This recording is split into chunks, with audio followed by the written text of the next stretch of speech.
I'm Curtis Ebdon. I'm from Fairfield University, and Fairfield is located in Connecticut. We're about an hour out of Manhattan, heading up the Connecticut coast. Beautiful campus, and we have basically water view property. 6 years ago, well, our student enrollment, undergraduate's about 4,200, and graduate is about 1,500. It gives you an idea of the size of our school. 6 years ago, my vice president came aboard, and she had an agency background, and she was hired to change the structure of the marketing communications department. With most universities, from what I've seen and talked to, everything seems to be fragmented. It seems that printing's in one area, marketing's in another, design's in another, and everybody is running on separate silos. It's advancement's running in one direction, doing their own thing. Athletics is doing another. Admissions doing something else. Well, we decided to centralize our marketing at the university, meaning that everything was going to come into one centralized marketing group. With that, you had to have representatives that were then going to handle what we call our clients throughout the university, admissions, advancement, etc. So we set up what we call IMMs, or integrated marketing managers, or account managers within our department.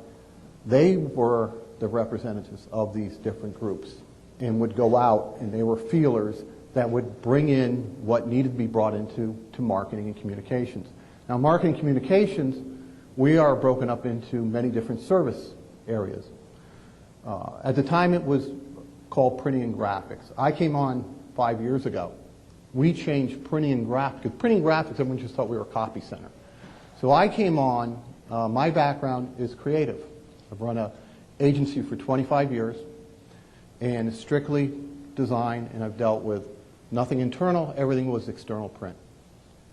So we wanted to basically change how we had to market ourselves. So we had to change how we are perceived within the university. So we changed our name. We brought in a creative director. So now we don't have to go outside for creative services, even though we're using the same staff. And at that point, we then started soliciting our business through our account managers. And our account managers were then bringing us to the table. And that was very important, that we thought that we were sitting at the tables at these initial meetings for these large campaigns. And so you had digital print there, you had design there, you had digital marketing, web communications, you had social media, you had public relations, you had video group. So we're all under one umbrella. All the work starts channeling into our group. And with digital print, our design group works side and side with our print group. We're all in one building. We're divided by one wall, so that there is a cohesiveness between the designers and the printers. What we found is that design drives print. So the business that was being lost 6 years ago was brought inside, because advancement would go out and do a mailing. They would hire an agency, spend a ton of money, and then the agency would hire an external print group that would mark it up. So right there, we're saving a ton of money. We have the design capabilities, we have the great designers, and then we have a great digital print group that since then we've expanded. So we've actually grown over the past 5 years rather than cut back in what we're doing. But I think what was necessary was us being at that table so that the clients could understand that we can handle this internally.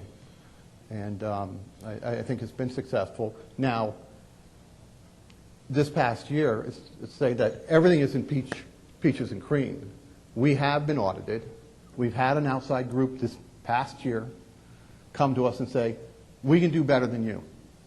And go to our board of trustees, went to our finance department.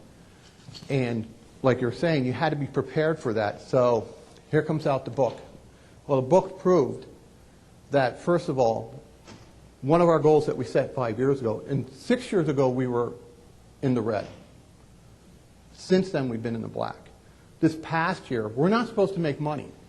We are supposed to just break even in what we do. But this past year, we have given back the university in our chargebacks $250,000 that then they were able to use in other campaigns, advertisement, do whatever they want with it. So we kind of showed to them that we're putting out a quality product, okay? We're servicing you, and you don't need to go to the outside. So from there, we're not just doing brochures and flyers and pamphlets, but we're also now, we're designing locker rooms. I mean, we're going in, they're calling us up. We're not Alabama. I mean, we don't have $1 million locker room, but we do go out and we've actually bring our designers in. We redesign a locker room in order to bring athletes in, and we outsource most of that. But some of the stuff we do in-house. We do have a white format printer, which we acquired last year, that has been very successful. It's a big profit center for us. But with the outsource, I mean, with someone coming in and trying to take over us, one of the things that we did, we started 5 years ago, and it was a goal of ours, is that we wanted to prove that our digital print department was self-sustained. And it wasn't anything that was mandatory that I had to do, but my VP and I thought one day this could possibly come up. So what we did is we worked to that level, and when this certain group came across and said, here's the numbers, all right, we come back and go, here's our numbers. And how are you going to beat this if we're self-sustained? We're doing a better product than what you, we're doing the same type of product that you can print and produce.